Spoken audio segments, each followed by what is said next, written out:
After collapsing in a pharmacy, she was caught by a billionaire who would never let her go. The bottle of pills tumbled from Tasha Morgan's hand right before her knees buckled onto the cold tile. She didn't register the impact, nor did she hear the pharmacist's startled cry, or the sound of the pills scattering like tiny white promises she could no longer afford. The only sensation she knew was a deep darkness consuming her. And in that void, a pair of strong arms caught her just before she vanished completely.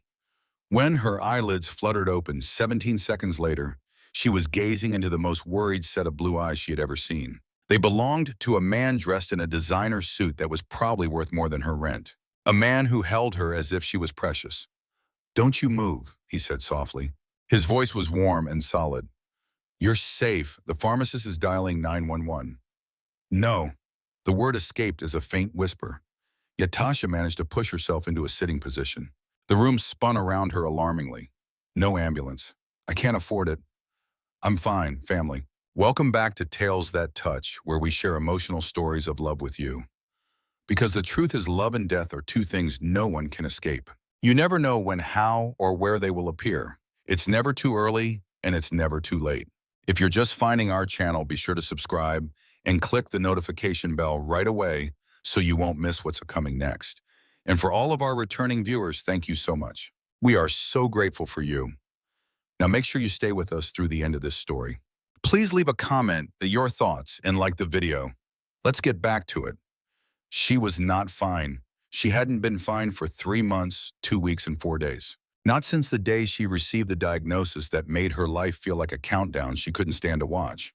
"You just collapsed," the man pointed out. He hadn't released her arm, and that small touch was somehow the most compassionate thing that she had experienced in months. "You need help." "I need insulin."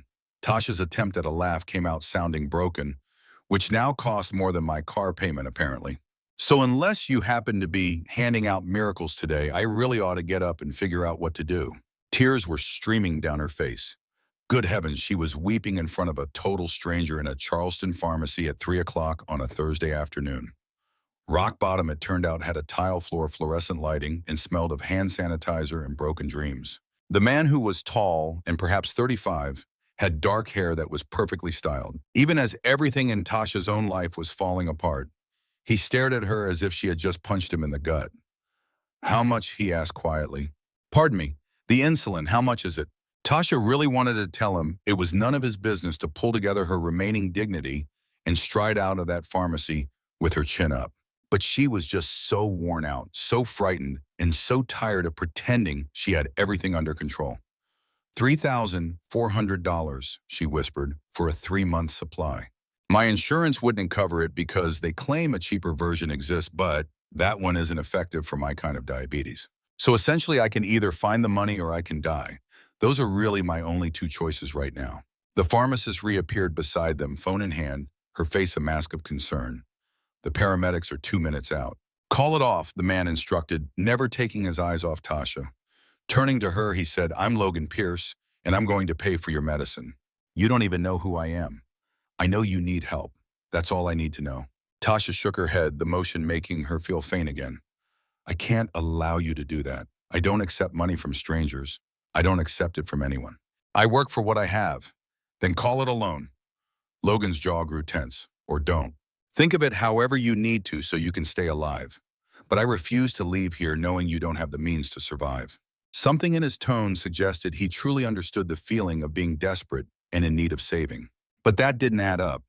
Men who wore such expensive suits couldn't know what it's like to have to pick between medicine and paying rent, could they? The pharmacist gave a slight cough. "I'm still obligated to call an ambulance if she declines treatment."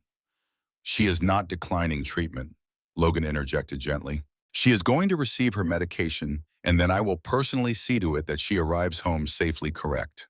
He was looking at Tasha when he said it, not as a command but as a question, offering her a choice even though they both understood she didn't have one. "Why?" The question felt so vulnerable. "Why would you do this for someone you've never met?" Logan was silent for a considerable time. When he finally answered, his voice had a weight to it that Tasha couldn't identify. "Because someone once did it for me when I was at my lowest, and because sometimes life places you exactly where you're meant to be." That's when Tasha saw that his hands were shaking.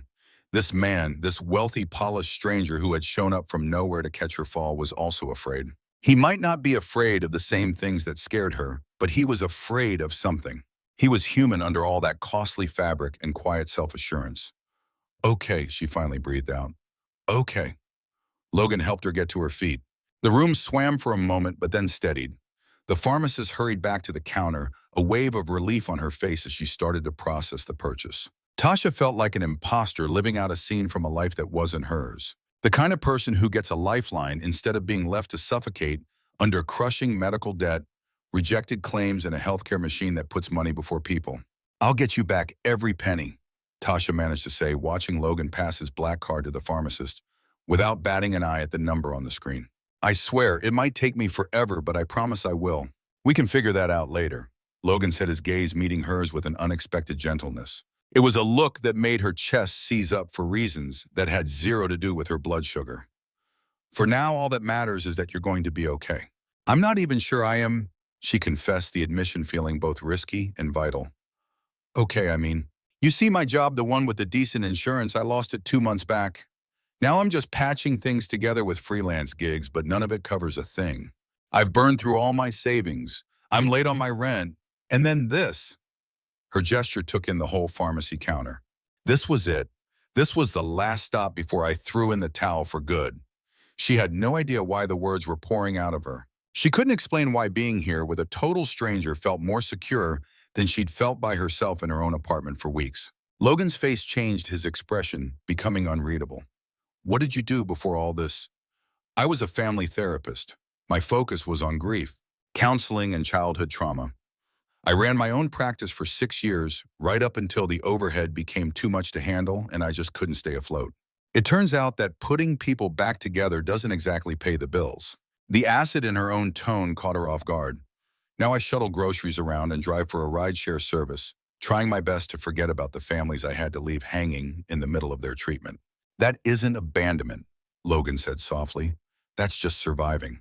The pharmacist came back with a stark white bag and a slip of paper Tasha couldn't bring herself to glance at. Logan accepted them both, then offered the bag to her as if it were the most normal gesture imaginable. As if he hadn't just dropped more in 5 minutes than what most people earn in a month. Let me give you a ride home, he offered. You really shouldn't be by yourself right now. You've already done so much. Maybe, he replied, or maybe we're just getting started. Tasha studied him. She truly saw him then, and what she saw scared her more than a zeroed-out bank account, a body giving up on her, or a future that was a total blank. She saw a glimmer of possibility. In his eyes, she saw a reflection of someone worth saving, someone who mattered, someone whose life was more than just a liability stamped on it by an insurance company. And nothing felt more dangerous than that. Tasha Morgan knew from bitter experience that if something felt too good to be true, it almost always was. Rescues always had strings attached. Kindness always came with a hidden price.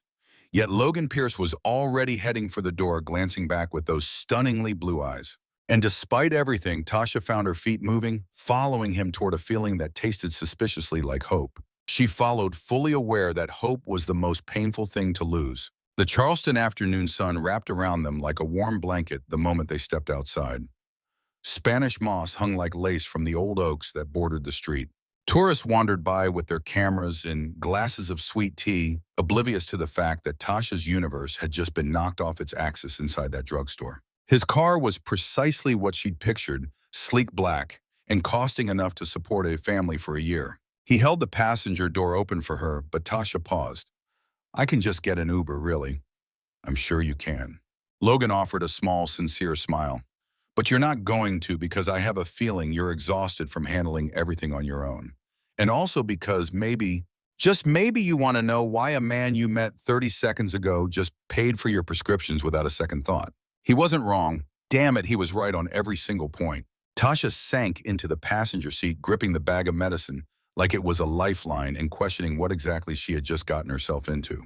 She wondered if Logan Pierce was her savior or just another catastrophic error in judgment. She wondered if a person's entire life could pivot in the split second it takes to collapse and be caught by the perfect stranger. As Logan turned the key and eased the car into traffic, a realization tightened its grip around Tasha's chest. She had to know. In spite of it all, the fear, the pride, the sheer soul-deep exhaustion, she needed to understand who this man was and what drove him to do what he did. And she needed to know what came next. because anything that came next had to be an improvement on simply giving up. It just had to. But who really is Logan Pierce? And why did his encounter with Tasha affect him so profoundly? What will happen when she learns the real reason he was at that pharmacy? Tasha lived in a fourth-floor walk-up in a building whose glory days were decades in the past. Logan said nothing about the chipping paint, the busted intercom, or how the stairs groaned with every step they took. He simply followed her upward, holding the pharmacy bag as if it contained something priceless, which Tasha figured it did. It contained another 30 days of her existence. "This is my place," she announced when they got to her door, her hands trembling as she wrestled with the keys. "Thanks for the lift and for all of it," Logan said. "Can I step inside just for a second?" Every single instinct Tasha possessed was screaming, "Absolutely not. You don't let strange men into your home." It didn't matter how kind they appeared, how intensely blue their eyes were, or how reassuring their arms felt when they stopped your fall. Yet Logan Pierce hadn't felt like a stranger in that pharmacy. He had felt like a solution. "Okay," Tasha heard her own voice say, "but there's not much I can offer. The coffee is instant, the furniture is secondhand, and the view is nothing but a brick wall." "I don't require a view." Inside her small studio apartment laid bare the very story she'd hoped to keep hidden. A stack of medical bills sat accusingly on the kitchen counter. Partially emptied moving boxes she'd never bothered to finish unpacking, unsure if she could even make the following month's rent. A mattress lying on the floor. A desk cluttered with notebooks full of case studies she would never complete, alongside pictures of a life that felt like it belonged to a different person. Logan absorbed it all without a hint of judgment. He simply scanned her tiny world as if he were trying to commit it to memory. "This was all meant to be temporary," Tasha explained, hating the defensive edge in her voice. "When I closed my practice, I assumed I'd land a new job in no time, something with benefits. But nobody is looking to hire a 33-year-old therapist dealing with a chronic illness and a significant gap in her employment history. So temporary became permanent, and now my only goal is to make it to the next day." "The next day is a fine goal," Logan replied softly. He placed the pharmacy bag on her counter, then turned to face her directly. "Tasha, there's something I need to tell you." Here we go, she thought. The hidden agenda, the catch, the real reason why someone like him would bother with someone like her. "I wasn't in that pharmacy by chance," Logan said. "I was also there picking up a prescription for panic attacks.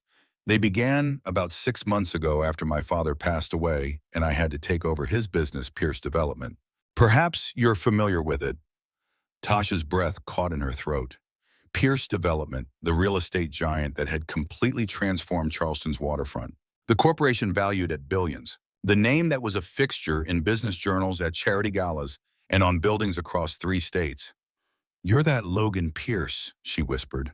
"I'm that Logan Pierce," he confirmed with a smile that failed to reach his eyes. "The one who was supposed to have everything under control. The one who inherited more money than most people will ever see in 10 lifetimes. The one who should be perfectly fine because money fixes everything, doesn't it? But you're not fine." No, that single word from Logan was fractured. "I'm not fine at all. My father built that company from absolutely nothing. He spent 40 years of his life creating something that had meaning. Then he suffered a heart attack and died at his desk. And in an instant, it all fell to me. Every single decision, all of the weight, all of the people who depend on me not to demolish everything he worked for."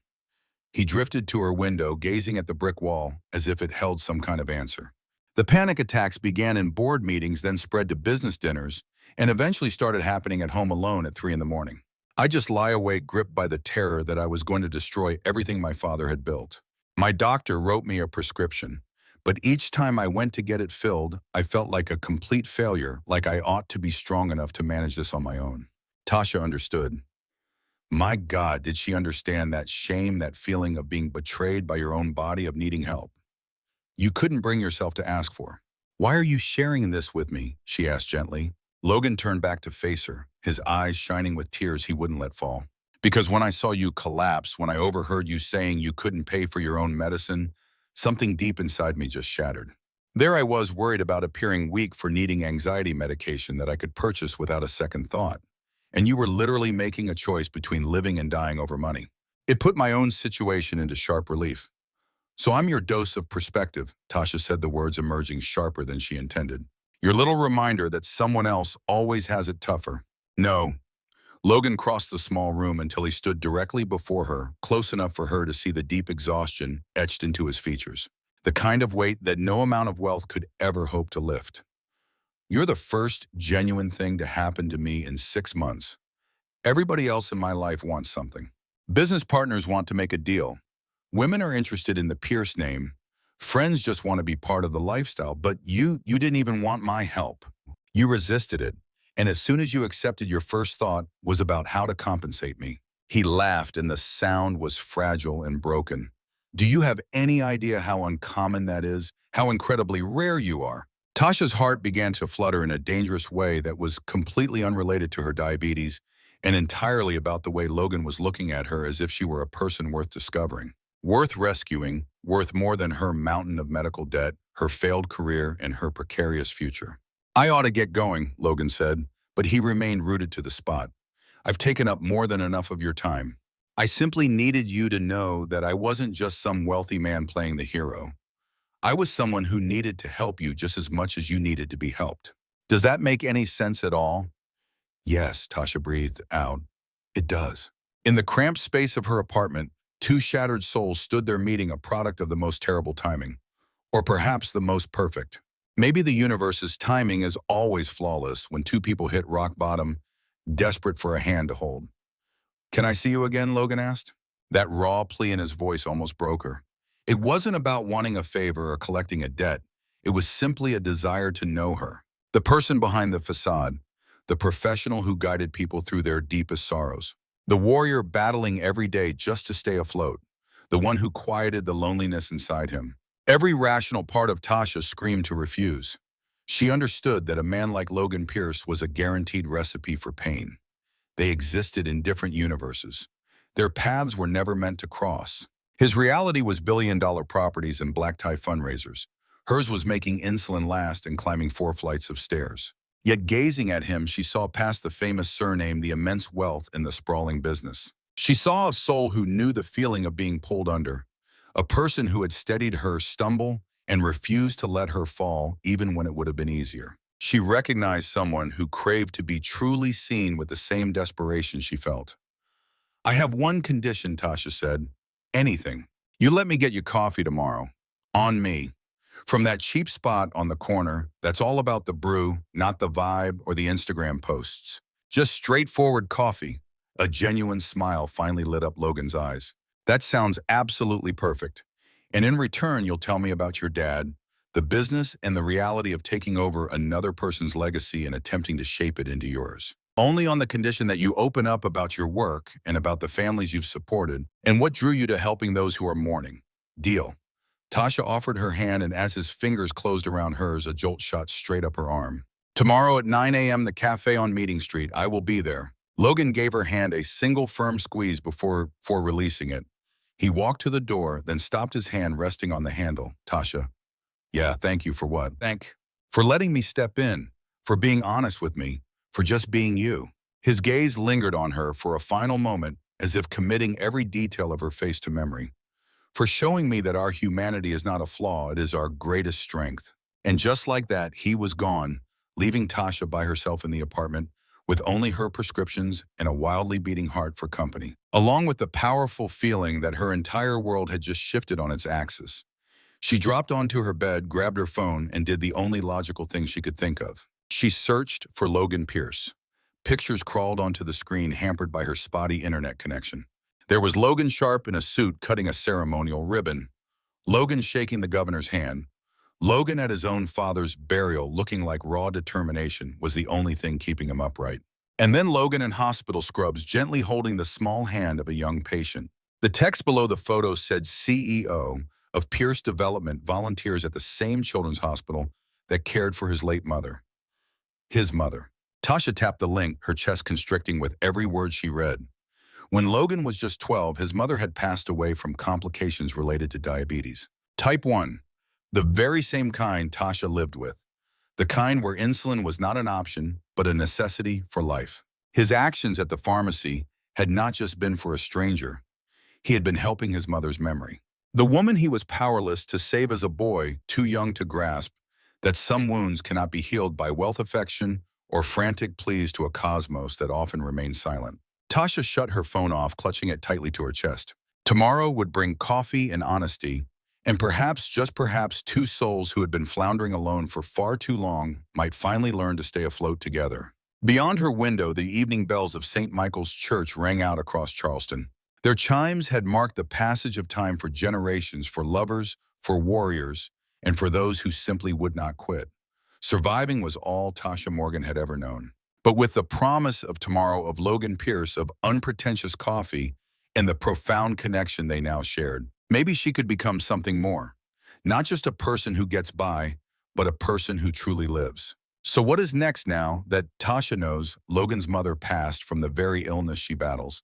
Could their coffee meeting unearth even more painful secrets? And is Logan concealing the real story behind why he was at that pharmacy in the first place? Everyone, if you have stuck with this story so far, I hope it has resonated with you.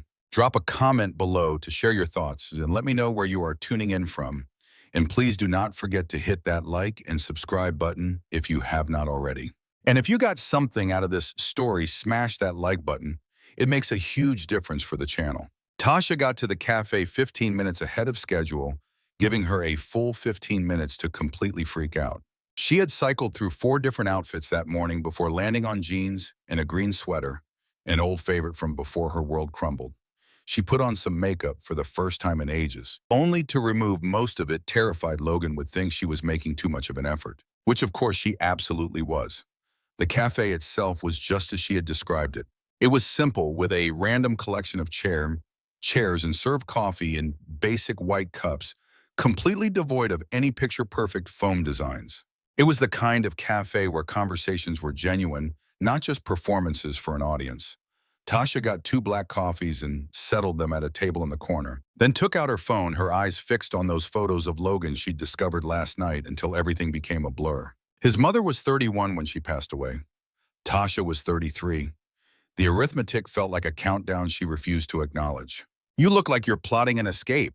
Tasha's head shot up. Logan was standing by her table dressed in jeans and a plain gray t-shirt, appearing nothing like the billionaire from the web, and exactly like the frightened man who had caught her when she fell. His hair was a little messy. His eyes looked weary. He was carrying a brown paper bag. "I brought breakfast," he said, slipping into the chair across from her. "I wasn't sure if you'd eaten, and I thought if we were going to do this, we should start it off right." The bag contained fresh croissants from the French bakery 3 blocks down the street, the expensive place Tasha walked by every day on her way to nowhere in particular. "You didn't need to do that." "I wanted to." Logan cupped his hands around the coffee mug she had set down for him. "This is perfect, you know." "The coffee, this place you..." Warmth spread across Tasha's face. "You aren't supposed to just say things like that. Why not? It's the truth." They were quiet for a moment. 2 strangers acting as if this was completely normal. As if they were normal. Acting as if yesterday never occurred and that everything wasn't on the verge of getting messy. "I looked you up," Tasha confessed. "Last night after you were gone, I know about your mom." Logan's face changed. It wasn't anger, just a deep sadness. The type of sorrow that embeds itself in your bones and never really fades. "I assumed you might," he said softly.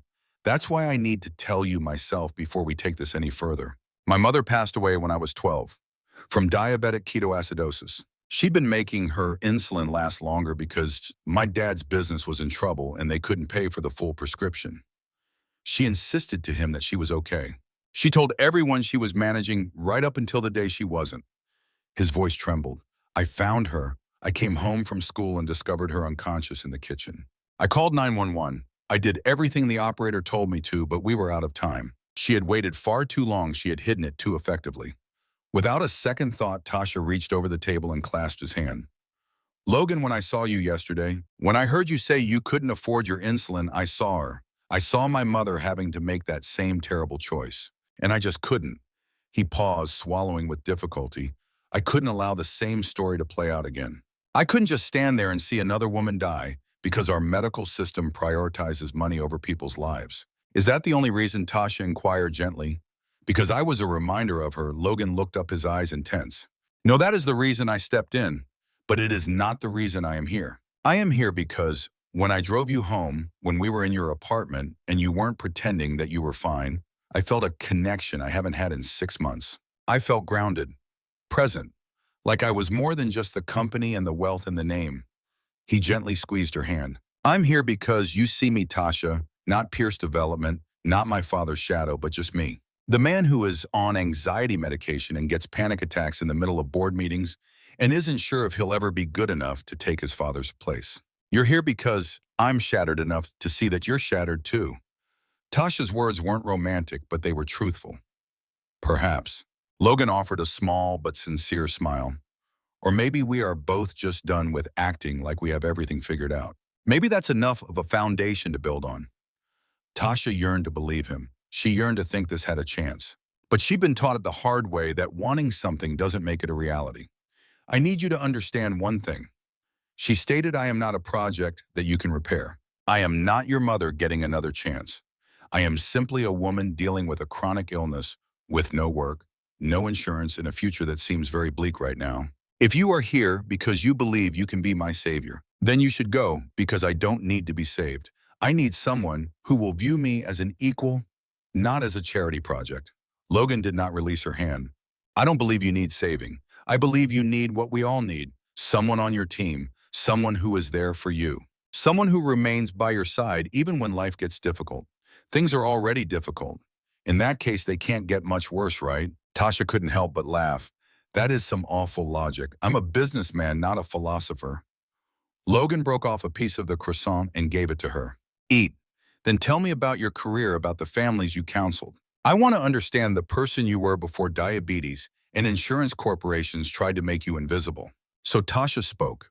She told him about the single dad who lost his wife to cancer and had no idea how to speak with his 6-year-old daughter about loss. She spoke about the teenager who saw her best friend perish in a car crash and did not utter a word for 4 months. She spoke about the elderly couple married 53 years who were lost on how to continue living after their son's suicide. I helped them articulate their grief. Tasha explained, I gave them the permission they needed to fall apart in a protected environment. I helped them understand that moving forward doesn't mean you have to forget. It's about figuring out how to bear that burden so it doesn't break you. That's a beautiful way to put it, Logan remarked. That is such vital work. It was right up until I couldn't afford to do it anymore. The bitterness seeped back into her voice. It turns out you can't pull people from the water when you're drowning yourself. You can't show up for someone else's pain when your own is screaming so loud it's all you can hear. Logan was silent for a long moment. Then he asked, what if you could do it all over again? Your practice, I mean. What if you could get it back? What if money were no object? Tasha pulled her hand away from his. Don't what? Don't try to solve this for me with your money. That isn't how this works. That is not what I want from you. I'm not trying to solve anything, Logan said, choosing his words carefully. I'm simply asking a question. If finances weren't a factor, would you want to return to counseling? Of course I would. It's the only thing I've ever wanted to do, but that's not reality. The overhead alone is crippling. What if you didn't need your own office space? What if a place were available to you at no cost? Tasha just stared at him. What are you getting at? Logan leaned in closer, a certain brightness in his eyes.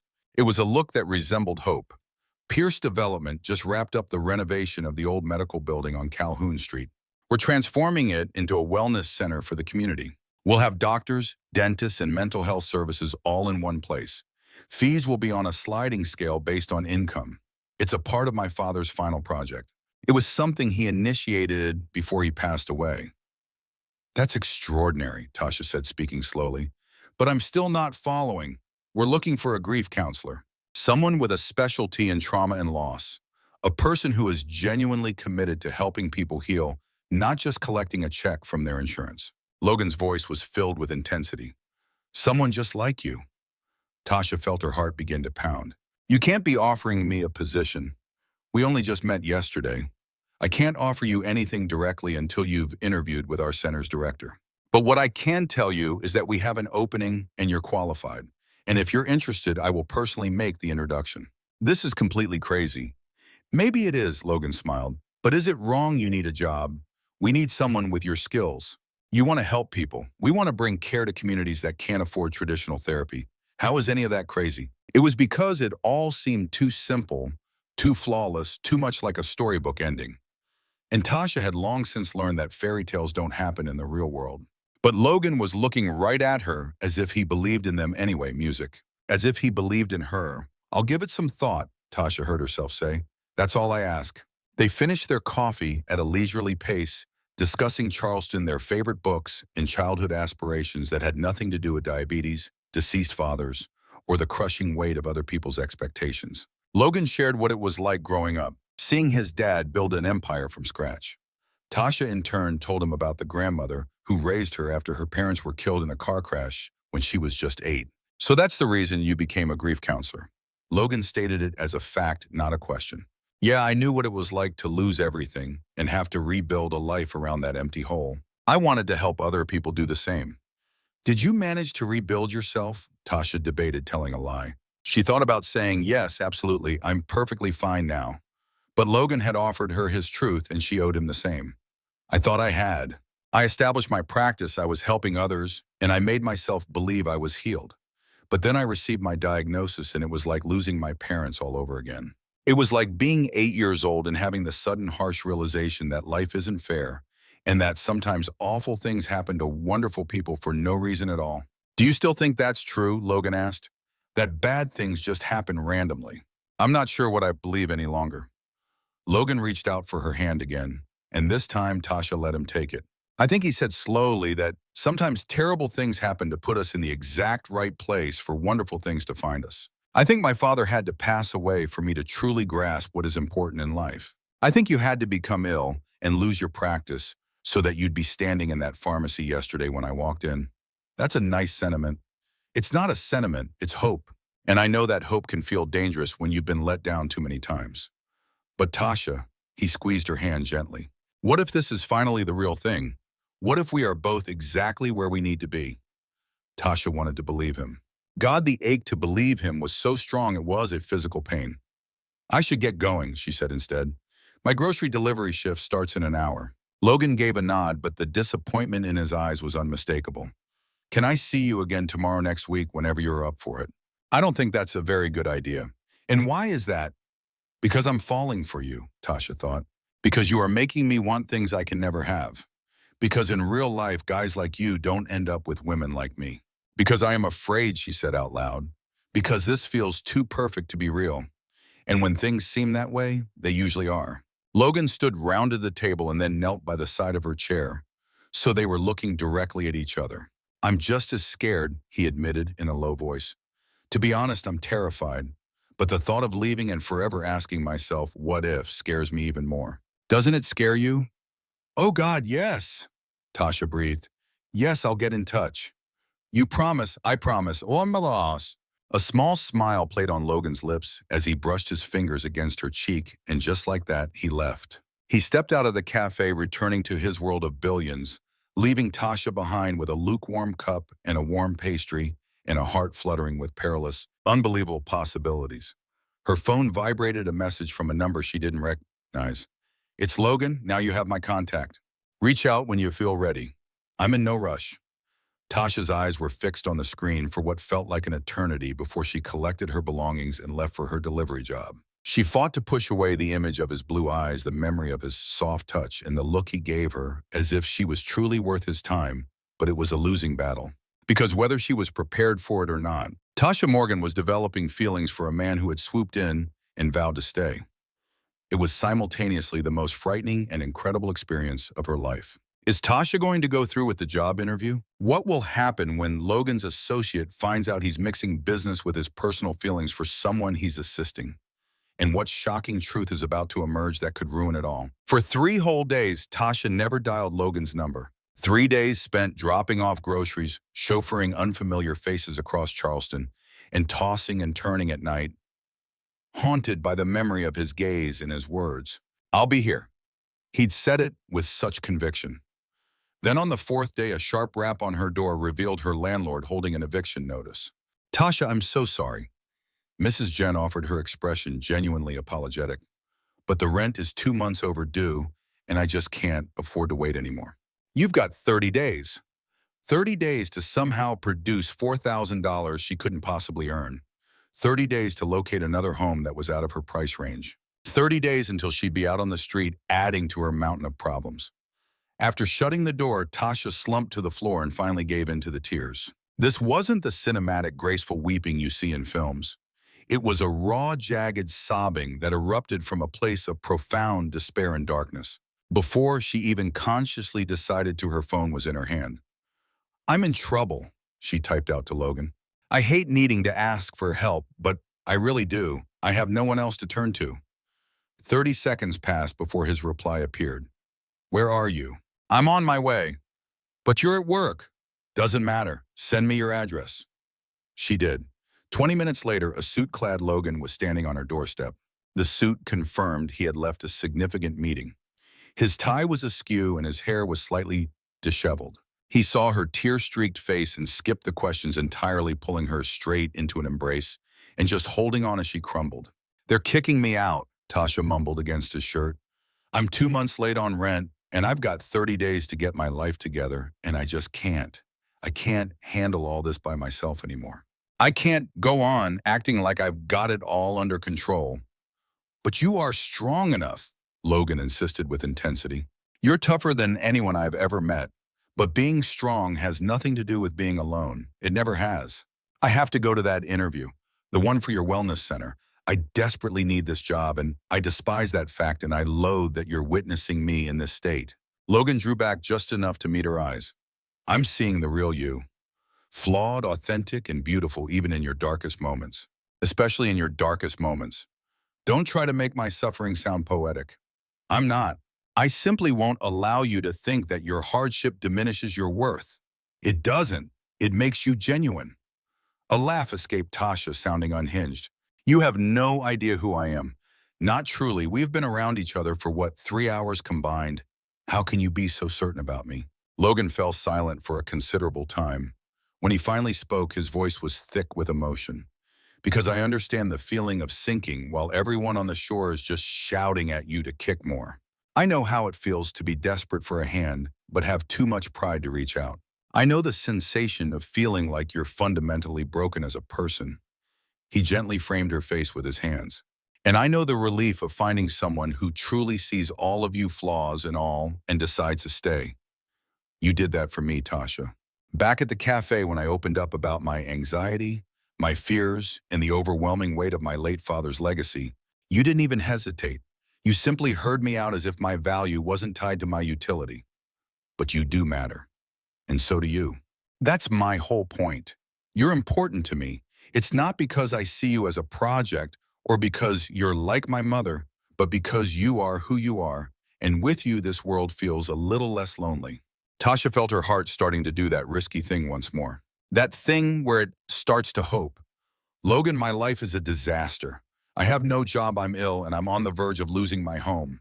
I'm not the kind of person you should get involved with." "It's too late for that. I already want to." "But why? Why would you want any of this baggage? Why me?"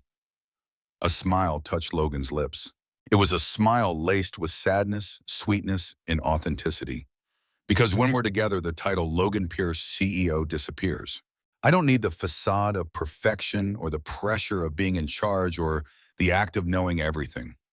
I get to just be Logan, the man who worries he'll never measure up. The one who needs medication for anxiety and occasionally feels like the air is being squeezed from his lungs during board meetings. The one who's just trying to navigate the impossible shadow of a dead man's expectations." He rested his forehead against hers. "You give me permission to be human, Tasha. I want to give you that same freedom." There they were in her doorway, two fractured souls simply keeping one another from falling apart. And for the first time in what felt like forever, Tasha thought that maybe she wasn't completely on her own anymore. "I'm going to call the director of the wellness center," Logan said. "At last. I'll get an interview scheduled for next week. But Tasha, I need you to be very clear about something. I'm not just giving you a job. I am making an introduction to a person who desperately needs the skills you possess. You're going to have to win the position on your own merit." "I understand. And what about your rent?" "No," Tasha physically recoiled. "I can't allow you to pay for my apartment. That's just too much." "What I was about to say," Logan interjected gently, "is that Pierce Development happens to own several furnished suites that we use for corporate lodging. They're often unoccupied. You could use one for a bit just to get back on your feet." "That's still you paying for me." That's me making use of an empty apartment that is currently just sitting there. In fact, you would be doing me a service. We're stuck paying the utilities whether or not anyone is staying there. Tasha felt the urge to argue, to desperately cling to her pride. But pride was a poor shield against homelessness, and she was simply too weary to put up a fight any longer.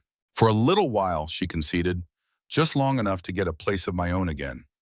However long it takes, and I'm paying you back for all of it. The medicine, this apartment, every last thing. Logan offered a small smile. We'll figure that out later. What I need you to do right now is pack some things. I'm going to show you the apartment, then I'm taking you to dinner, and then we will figure out what the next chapter looks like. You need to get back to your office. I employ a vice president who is more than capable of handling the afternoon. This is a higher priority.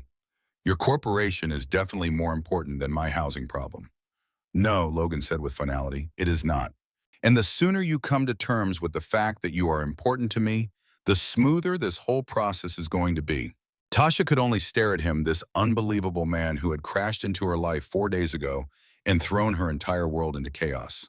This man who regarded her as if she were someone worth clearing his entire schedule for. Okay, she whispered. Okay. The apartment was situated in a restored historic building in the heart of the city, featuring soaring ceilings, original hardwood floors, and a kitchen with an abundance of counter space, furnished with pieces that looked both luxurious and incredibly comfortable. It had windows that looked out on a garden instead of a bleak brick wall. It was breathtaking. It was more than she could handle. I can't take this, Tasha said, but her words were hollow. You already have. Logan placed her bag by the entryway. Welcome home. Temporarily. Tasha drifted through the apartment, her fingers brushing over surfaces as if they might vanish into thin air. A proper bed, a sofa that didn't sink in the middle, a bathroom that actually had water pressure. All the small things she had never appreciated until her life had shattered. Why are you doing all this for me? She asked once more. For real. What do you actually gain from this? Logan moved to stand beside her at the window. Outside, Charleston was aglow in the golden hour, bathing the city in a warm light that made the world seem a little less harsh than it really was. Do you want the honest truth? He asked. Always. I'm doing this because seeing your struggle is a constant reminder that I possess more money than I could possibly spend in 10 lifetimes. And on most days, I have no idea what to do with any of it. I donate to charity functions and fund building projects, things that boost my public image, but don't fundamentally change a thing. He turned so he was looking directly at her. But helping you, I mean really making a difference for you, not just signing a check. That changes something that truly matters. You matter, and maybe that's a selfish reason. Perhaps I'm helping you because it makes me feel a bit less useless. But I don't give a damn. I'd much rather be selfish and help you than be selfless and watch you fall apart. Tasha's eyes began to sting. That is the most sincere thing anyone has ever said to me. I did promise you sincerity. Even when it's not pretty. It's not unpretty, it's human. A smile crossed Logan's face. You see, that's what you do. You can look at something broken and still see the beauty inside it. That is your special talent, Tasha. It's the gift you gave your clients, and it's the gift you're giving to me. I'm not attempting to fix you. I'm aware that's the reason this is all working. They stood together as the sun descended over Charleston, and Tasha was struck by a terrifying realization. She was falling in love with Logan Pierce. Not the billionaire mogul, not the powerful CEO, but simply the man who caught her when she stumbled and kept showing up even when she tried to push him away. Stay and have dinner, she blurted out. I can't make you anything gourmet, but I can whip up some decent pasta, and it feels strange to be in this amazing apartment all by myself. Logan's entire face lit up. I would love that. So they made dinner side by side in her temporary kitchen, navigating the space around each other as if they had done so 1,000 times. Logan sliced vegetables while Tasha managed the pasta. They shared a bottle of cheap wine that Tasha had purchased with her final $20. They laughed about everything and nothing. And for a couple of hours, Tasha permitted herself to forget about eviction threats, the cost of insulin, and a completely unknown future. For just a couple of hours, she allowed herself to feel purely happy. But happiness was never a permanent state, not for someone like Tasha. Her phone began to ring just as they were about to eat. It was an unrecognized number. She considered ignoring it, but a strange feeling compelled her to answer. Am I speaking with Tasha Morgan? It was a woman's voice, professional and cold. Yes. My name is Jennifer Walsh, calling from Lighthouse Insurance. I'm calling in reference to your insulin claim, the one that was rejected last month. A knot formed in Tasha's stomach. What about it? Our team has finished its review, and I'm delighted to let you know that your appeal was successful. Moving forward, your insulin will be covered under your plan. The room started to spin. What? But you told me there was a more affordable option. Our medical review committee changed its decision after getting more paperwork from your doctor. Your coverage has been reinstated effective immediately. You can expect to receive your new insurance cards in about 7 to 10 business days. Tasha felt like she couldn't get a breath, her mind a blank. I don't get it. I never sent in any new paperwork. My own doctor told me there was nothing more he could do. Based on our files, the new documents were sent in by... The sound of shuffling paper came through the phone. A Dr. Richard Thornton from Charleston Medical. Is he not your attending physician? No, I have no idea who that is. Across from her, Logan had become completely motionless. Well, the letter he wrote was extremely persuasive. It laid out your medical background in great detail. The committee felt compelled to approve it based on his professional advice. Tasha's gaze shot to Logan's. He caught a guilty expression on his face. Thank you for the update, Tasha said tonelessly, and ended the call. The silence that filled the room was immense. This was you, Tasha stated. It wasn't an accusation, it was a fact. You found a doctor to send a letter to my insurance company. You interfered with my medical case. You did this without telling me. I was only trying to help. By lying, by treating me as if I'm incapable of handling my own affairs. Tasha shot to her feet, her body trembling with rage. I told you I wasn't your charity case. I told you this was something I had to do for myself. And you went and did this anyway because you thought you knew what was best. I couldn't just stand there and see you hurting when I could do something about it, Logan said, rising to his feet as well. I just couldn't. But that wasn't your decision to make. Tasha's voice trembled. Don't you get it? Every time you dive in and solve my problems without even asking, you're telling me that I'm not competent. You're telling me I'm helpless. You're making me feel small. That's not what I intended, but it's the effect it had. Tears began to stream down Tasha's cheeks. You offered to pay for my insulin, and I let you because I was at rock bottom. You offered me this place to live, and I took it because I was about to have nowhere to go. But this scheming with my insurance company behind my back is a step too far. That's treating me like I don't have a say in my own life. Like I'm just a problem that needs to be managed instead of a person who deserves to be trusted. Logan looked utterly heartbroken. I'm sorry. I really believed I was doing the right thing. Well, you believed wrong. Tasha grabbed her bag. I want you to go. Tasha, please. Can we just talk this through? There's nothing to discuss. You made your choice. You acted without my consent. You showed me that you don't consider me an equal. You see me as some damsel you need to rescue. And I can't do this. Her voice broke. I can't be with a man who doesn't believe I can rescue myself. Where will you go? I have no idea, but I can't be here. Not right now. Logan's face was ashen. At least just for tonight, it's late. Plan your next step in the morning when you're calmer. I'm not just upset, Tasha said. I am done. I'm done with people deciding things for me. I'm done with being handled like I'm delicate. I'm done with you. She walked toward the door, then glanced back one last time. Logan looked as though she'd slapped him. He looked like his heart was breaking, just like he had broken hers. You want to be a hero, Logan? Learn what it means to support someone instead of saving them. Learn to ask before you intervene. Learn that sometimes the most generous thing you can do is stand down and let someone face their own challenges. And then she was gone, closing the door on the most magnificent apartment she'd ever known. And on the man who offered her the world, but not what she actually wanted. Trust, partnership, and to be seen as an equal. Tasha was 3 blocks away before tears completely obscured her vision. She'd been correct from the very start. Hope was the most perilous thing on earth, and loving Logan Pierce was an error her already broken heart would pay for. Has Tasha just abandoned the only person who ever truly saw her? Will Logan recognize his error before she is gone from his life for good? And where can Tasha turn now that she severed ties with the one man who had the power to change her world? Tasha crashed that night on her friend Mia's sofa. Mia had been her roommate back in college, the only one who stuck by her through her diabetes diagnosis, a failed startup, and the slow-motion collapse of the life Tasha had built. She didn't press for answers when Tasha arrived at 10 p.m. sobbing, but just gave her tissues, wine, and a blanket. You want to talk about it? Mia asked gently after Tasha had cried herself out. I met a guy, Tasha said. A guy who was amazing and out of my league and completely wrong for me.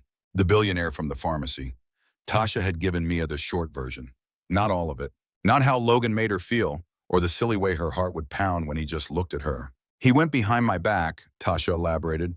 He arranged for my insurance claim to be approved by paying a doctor I've never even met to send a letter. He probably thought he was being helpful, but all it did was prove to me that he views me as a problem to be handled, not as someone who can manage her own affairs. Maya was silent for a beat. Then she asked, "Have you considered that maybe he wasn't trying to control you? Perhaps he was just trying to solve the one problem he could, because watching you suffer reminded him of when he lost his mother. That doesn't make it right. No, it doesn't. But it does make it human." Maya gave Tasha's hand a gentle squeeze. "Look, I'm not defending what he did. Going behind your back was completely out of line. But Tasha, for months, you've been barely keeping your head above water, and you refuse every life raft anyone throws you because you're so insistent on doing it all by yourself. Maybe it's just pride.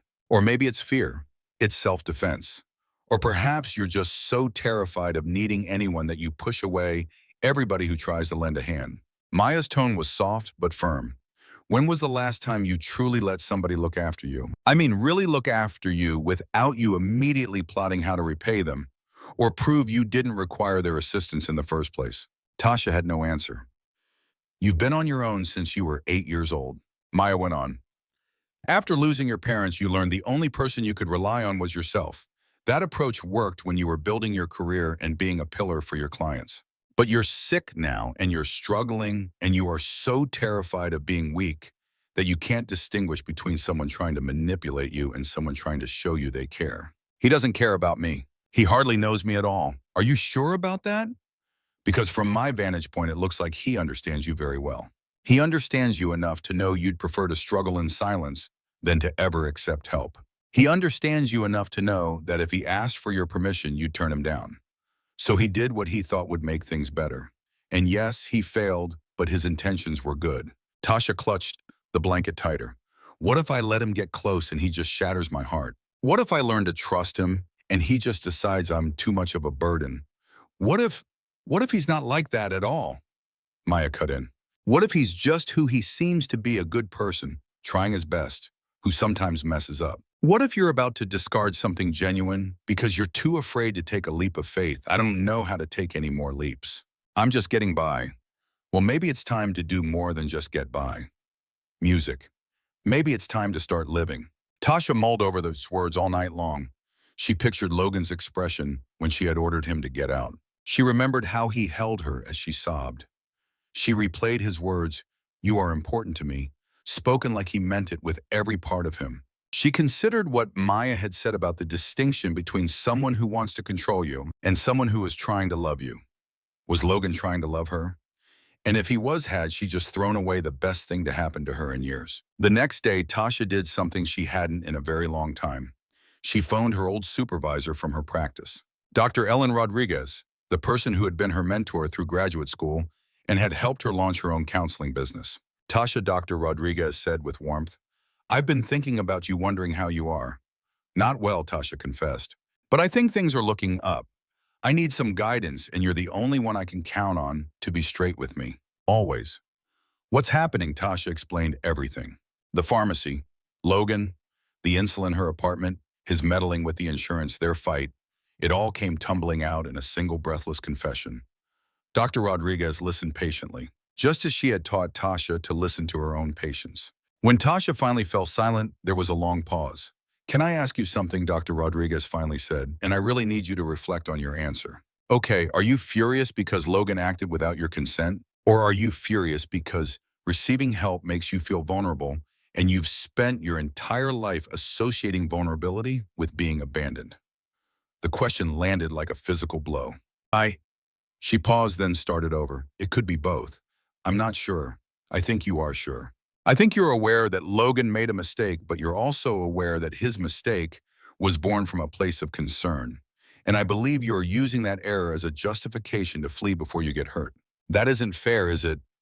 Dr. Rodriguez's voice was gentle but resolute. "Tasha, you are among the finest grief counselors I have ever had the pleasure of working with. You've assisted countless individuals in navigating their loss and learning to open themselves up again. Yet you never undertook that work for yourself. You never confronted the loss of your parents. You never learned how to let people get close. You simply constructed barriers and labeled it strength. Tasha's eyes began to sting. What if I don't know how to let someone in? What if I've forgotten the way? Then you learn again. You approach it one day at a time. One decision at a time. You acknowledge the fear and you proceed anyway. That is the advice you would offer your own clients, isn't it? Yes. So tell me, if one of your patients came to you with this exact problem, what would you tell them? Tasha shut her eyes, thinking of all the people she had guided through relationship turmoil, issues of trust, and the profound fear of vulnerability. I would explain, she began, choosing her words carefully, that loving someone means taking a leap of faith. You can't avoid getting hurt by walling yourself off, and the people who care about you are going to mess up sometimes. But messing up doesn't signal a lack of love. It just proves they're human. I'd also say that fleeing from a problem won't protect you. It only guarantees you'll be lonely. Exactly. Dr. Rodriguez's warm tone came through the phone. The next step is accepting that wisdom is for you as well. Tasha remained on Maya's sofa for a long while after the call ended, mulling over how Logan had been there to break her fall and how he'd revealed his own vulnerabilities without ever diminishing hers. She replayed the sheer terror on his face the moment she turned her back on him, and considered the nonstop calls and texts she'd pointedly ignored, terrified of what his words might contain. Finally, she took out her phone and brought up his text. I am so sorry. I messed up. Just give me a chance to tell you everything. I can't stop thinking about you. I'll get it if you never want to talk to me again, but you have to know you were right about everything. I wasn't seeing you as a partner. My instinct was to solve your problems for you instead of backing you up while you solved them. I'm trying to change, I swear I am. Please, just one more shot. The most recent text arrived about 60 minutes prior. I'm over at the coffee shop. I'll wait here as long as it takes in case you want to talk. If you don't show, I get it, but I'm not walking away from this. Not unless you're the one telling me it's over. Tasha's eyes were fixed on the screen so long the letters began to swim. He wasn't walking away from us. Us as if they were something tangible, as if what they shared had weight, as if she was someone worth fighting for. How long had it been since anyone had gone to bat for her? Or more accurately, since she'd allowed it? Snatching her coat, Tasha made for the exit. Where are you off to? Maya's voice echoed from the kitchen. To take a chance. A wide smile spread across Maya's face. About time. Go claim your billionaire. He's not mine to claim. Not yet. She found Logan at the same corner booth where they'd first truly connected. There were a pair of coffee cups on the table. One was black, the other was full and steaming, clearly waiting for her. He was erect, drained, disheveled, with the look of a man who hadn't seen a wink of sleep. His head snapped up as she entered, and the raw hope that flared in his gaze almost made her buckle. Hey, Tasha managed, slipping into the chair opposite him. You look like hell. You too. Logan returned his smile, faint and tinged with sorrow. I suppose that's the price for staying up all night, replaying every single one of your mistakes. You certainly did. I know I did. Tasha, I'm so incredibly sorry. Everything you said was true. I failed to treat you like an equal partner. I was trying to rescue you because I failed to rescue my own mother, and that was completely unfair of me. You aren't her. You're not my do-over or some problem to be solved or a person who needs to be controlled. His hand moved across the table, pausing just before it reached hers, leaving the decision to her.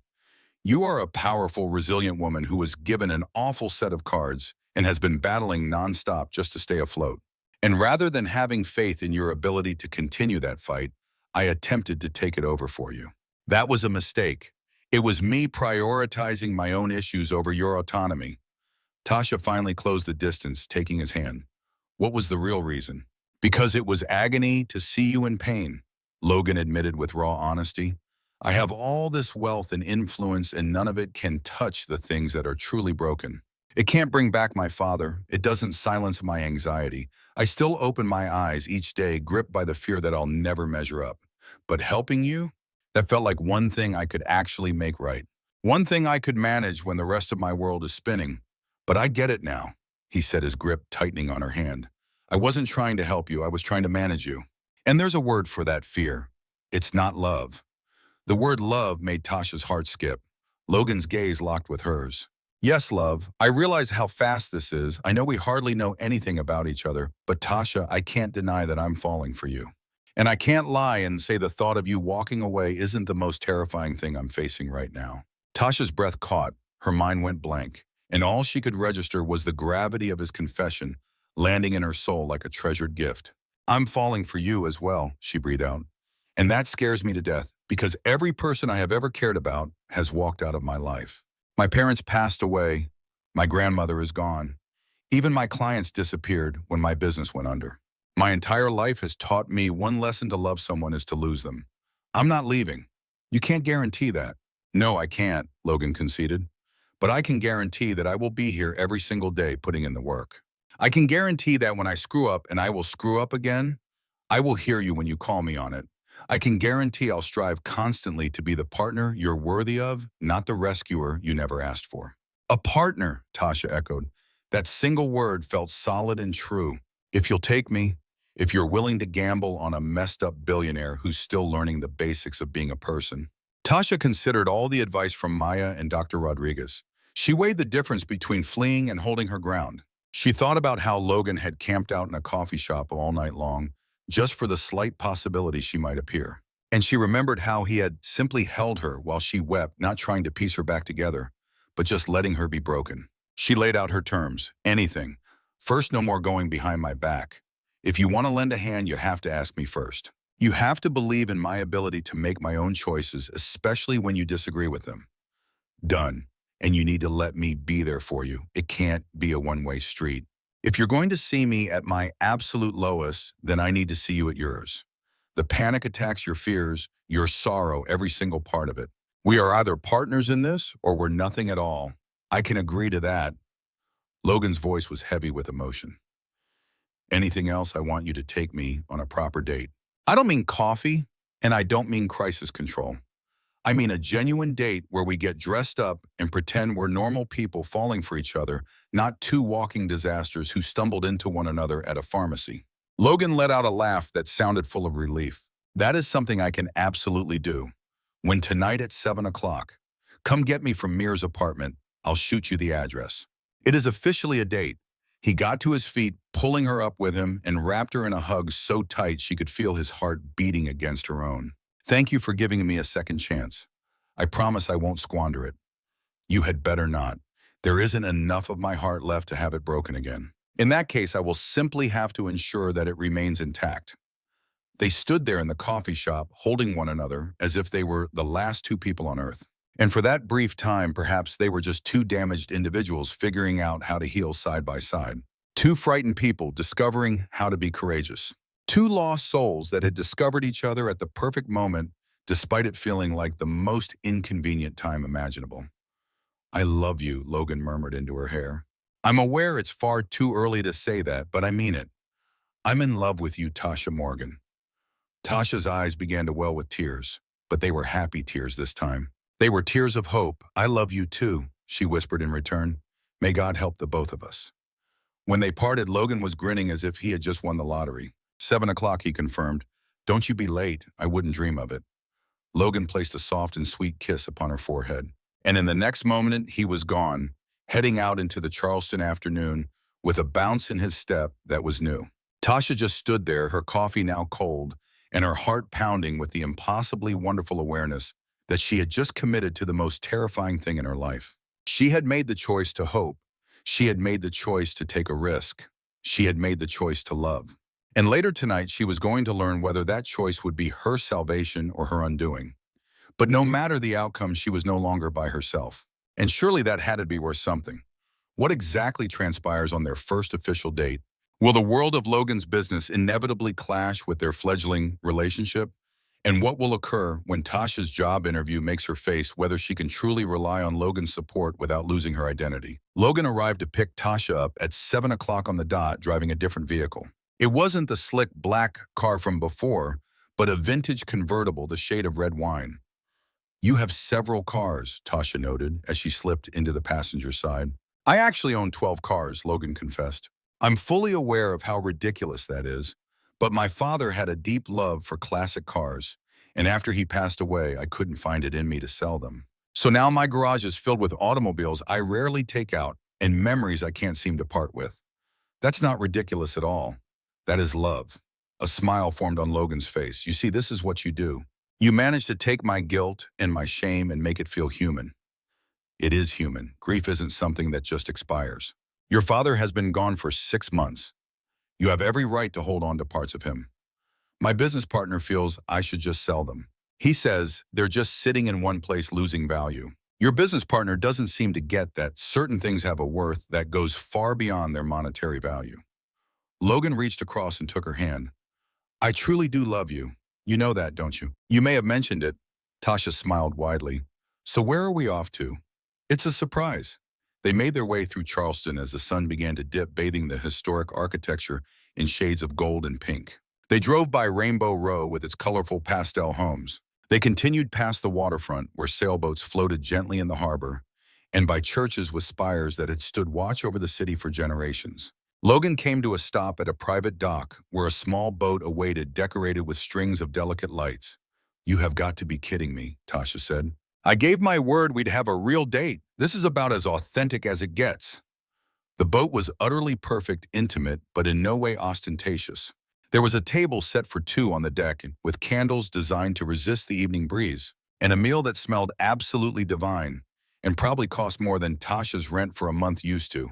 But even more than that, the setting was completely private. It was just the pair of them, the water and the city's lights shimmering on the harbor's surface.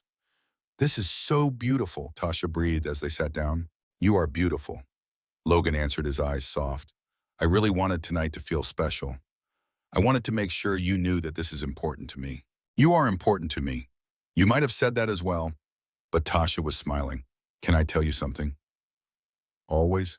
I feel terrified right now. It's a happy kind of terror, the sort of fear that tells you something truly real is unfolding, and I have no clue how to shield myself from it. Good. Logan poured wine for her. I'm terrified as well. I figured we could try being terrified together. They ate at a leisurely pace, talking about everything and nothing at all. Logan told her about his father's final project, the Wellness Center, where Tasha was set to interview the following week. He spoke of how his dad had dreamed of building something that would genuinely help people instead of simply generating profit. Logan shared that he'd had a tough upbringing, coming from a family with nothing in the countryside of Georgia. When he was just 15, he lost his mother to cancer simply because they didn't have the money for her treatment, a memory that haunted him forever. In the beginning, that loss drove him to chase success relentlessly, believing that wealth was the answer to all of life's problems. But as he got older, Tasha finished, he learned that money is meaningless unless it serves a greater purpose. That's the reason for everything you're doing, isn't it? All this work with the Wellness Center and your charity efforts, you're carrying on his legacy. I just want to make him proud, he admitted. I need to show that his life had meaning, that his passing didn't extinguish all the good in the world. As he spoke, Tasha reached out her hand over the table. Oh, Logan, your father would be so incredibly proud of you, she said softly. Not for the corporation or the wealth or the real estate, but for the compassionate man you've become. That's the legacy that truly counts, the one that endures. Logan's eyes glistened with unshed tears. How are you able to do that, he asked. You always find the perfect words. She smiled. I spent 6 years as a therapist. You could say it's my specialty. A shared laugh broke the tension, feeling so effortless and familiar, as if their connection was years old, not just a matter of days. While their boat bobbed gently into the harbor, Logan got to his feet and held out his hand. Would you dance with me? We don't have any music, but we can imagine our own. Tasha took his hand and let him guide her up, and they began to sway in rhythm under the twinkling fairy lights. Their world filled only by the lapping water, their own heartbeats, and the distant hum of the city. There's something I have to tell you, Logan murmured into her hair. It's about your interview next week. Tasha's body went rigid. If you've already put in a word to get me hired. I haven't, I promise, he assured her. But you need to be aware that Dr. Sarah Kim, the director, is incredibly demanding. The fact that you know me won't mean a thing to her. All she's concerned with is finding the absolute best candidate for the position. So if you go through the interview and don't get the offer, that failure reflects on me for putting forward someone who wasn't up to snuff. It won't be on you. So you think there's a chance I won't get it, she asked. Honestly, I think you're going to completely wow them.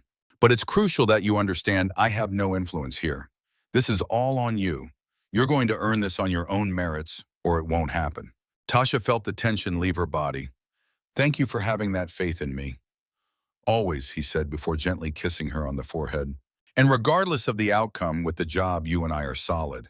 What we have, it's completely separate from all of that. But is it really? Your business, this interview, for me, the new apartment I'm meant to be getting, it all feels incredibly intertwined. Then we'll separate the threads, he countered. We'll establish clear boundaries. We'll keep our professional lives out of our personal one. We'll do anything and everything required to make this relationship succeed because, Tasha, I was serious about what I said. I refuse to let go of what we have, even when things get tough, especially then. They continued to dance as the boat made its way back to the dock, while the evening air turned crisp and the city's buzz faded to a whisper.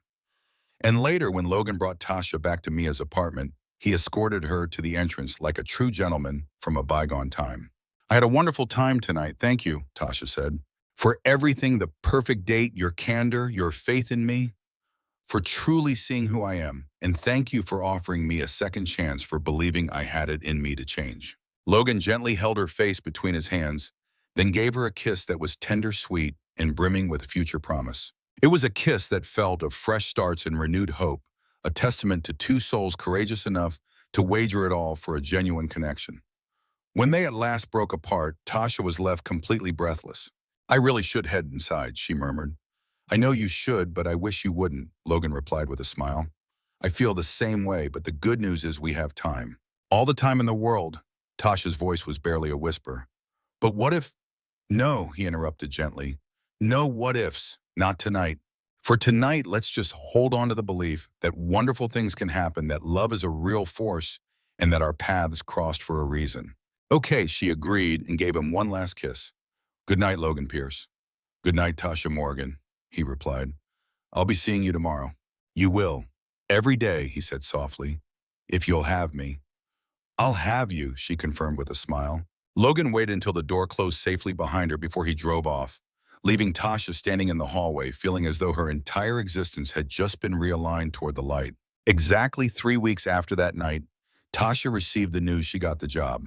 Dr. Sarah Kim had put her through a grueling 2-hour interview, grilling her with tough questions and demanding she detail her approach to complex case studies and treatment strategies. In the end, though, she simply said, the job is yours. And just so we're clear, this isn't because of Logan's recommendation. It's because you are precisely what our center is missing. Welcome to the team. Tasha began her new role the very next Monday, settling into an office that had its own windows and a door that shut, ready to take on a caseload of families desperately needing guidance through grief, trauma, and loss. She guided a widow through the immense challenge of rediscovering life after 40 years of marriage and worked with a teenager struggling to come to terms with her father's suicide. She supported a family as they navigated the unbearable journey of losing a child. And with each passing day, she reconnected with the fundamental reason she chose to become a therapist. It was because healing was always a possibility, and because human beings possess an incredible capacity for resilience. It was because hope could still exist, a flicker of light, even in the deepest darkness.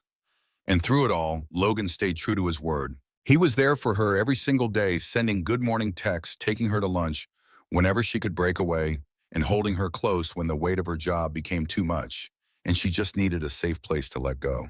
He began seeing a therapist to manage his anxiety and started a medication that made a real difference. At the office, he learned the art of delegation, so he no longer had to bear the entire burden himself. And so piece by piece, day after day, the two of them constructed a relationship that was genuine and strong. This isn't a fairy tale, nor is it a rescue mission. It's the story of two damaged people discovering how to be complete together. 6 months down the line, Tasha was moving into an apartment of her very own. Not the corporate suite Logan had offered, but a place she paid for herself with her own salary. It was small, but it was hers, a mark of her independence. Logan was there hauling boxes alongside her. That night, they broke in her new sofa with takeout, some cheap wine, and endless talks about what the future held. I am so proud of you, Logan said, for piecing your life back together, for doing it on your own terms. I wasn't entirely on my own, though, Tasha gently corrected. You were there. Maya was there. Dr. Rodriguez was there. I've learned that relying on people doesn't mean I'm weak. It just means I'm human. Look at you all emotionally intelligent, Tasha teased with a laugh. Says the man who now talks through his feelings instead of being blindsided by panic attacks. We're a beautiful mess. We're a work in progress. Logan drew her in close. I love you, Tasha Morgan. I love your resilience, your stubborn spirit, and the way you make me strive to be a better man. I love how you challenge me and refuse to let me get away with a single thing. I love that you see the real me, truly see me, and you don't run for the hills. I love you too, Tasha murmured, despite the fact you still have 12 absurdly expensive cars. 11, I sold one. Progress. They sat together in the quiet of her new apartment in the heart of her new life. Their relationship forged from encounters on a pharmacy floor, from mistakes and second chances, made Tasha realize something profound. She was no longer just getting by. She was thriving truly and utterly, living with a man who caught her when she collapsed and kept on catching her every time she faltered. She had work that she was passionate about, a future that felt attainable, and a hope that no longer felt like a dangerous illusion. What's on your mind, Logan asked gently. I'm just thinking that 6 months ago I was on the verge of giving up everything. I felt like I'd lost all that mattered. I couldn't see how I'd get through the next 24 hours. And now here I am thinking about next year, the next decade, and all the years we might get together if we just keep choosing each other. Logan's smile was radiant. I like the sound of that. Me too. Outside, the bells of a Charleston church chimed, marking another hour in a city that had weathered centuries. A city that understood survival resilience and a kind of love that could endure any storm. And inside Tasha's little apartment, two people who had found each other at their absolute lowest point sat wrapped in an embrace, thankful for linoleum floors for hitting rock bottom, and for the strong arms that catch you when you need them the most. Because sometimes the most incredible love stories begin right at an ending. Sometimes you have to lose it all to find exactly what you were searching for. Sometimes you collapse in a pharmacy, and the billionaire who catches you reminds you that hope is tangible, love is attainable, and happy endings aren't just for storybooks. They are for real people courageous enough to put their broken hearts on the line one more time. For people like Tasha and Logan, for people who would not give up on each other or on themselves. For people who discovered that falling isn't the same as failing. It's just the first step toward being caught by someone who will never let you fall again. 1 year later, Logan proposed in the very same pharmacy where they had first met. Not for the sake of romance, but because of its reality. He had planned it with the pharmacist, filled the aisle with flowers and candles, and got down on one knee right there beside the insulin display. This is where my real life began. He explained to Tasha, who was a mess of tears and laughter, saying yes before he could even pop the question. This is where I understood what's truly important. Not the money, not the career, not living up to my father's legacy, but just being there for someone who needs you.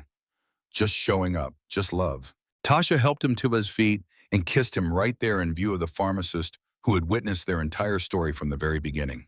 This is absolutely insane, she said, her face beaming. I love it, and I love you. And as they walked out of that pharmacy hand in hand, engaged, employed, and healthy, and whole, Tasha whispered a silent thank you to the universe for guiding her to exactly where she needed to be on that Thursday afternoon 12 months ago. Thankful for the diabetes that led her to that pharmacy, for the insurance company that rejected her claim, for the moment of utter vulnerability that made her collapse. For Logan Pierce, who caught her and never let her go. Sometimes the absolute worst moments of your life are just the prelude to the very best ones. Sometimes passing out in a pharmacy can lead you to your forever.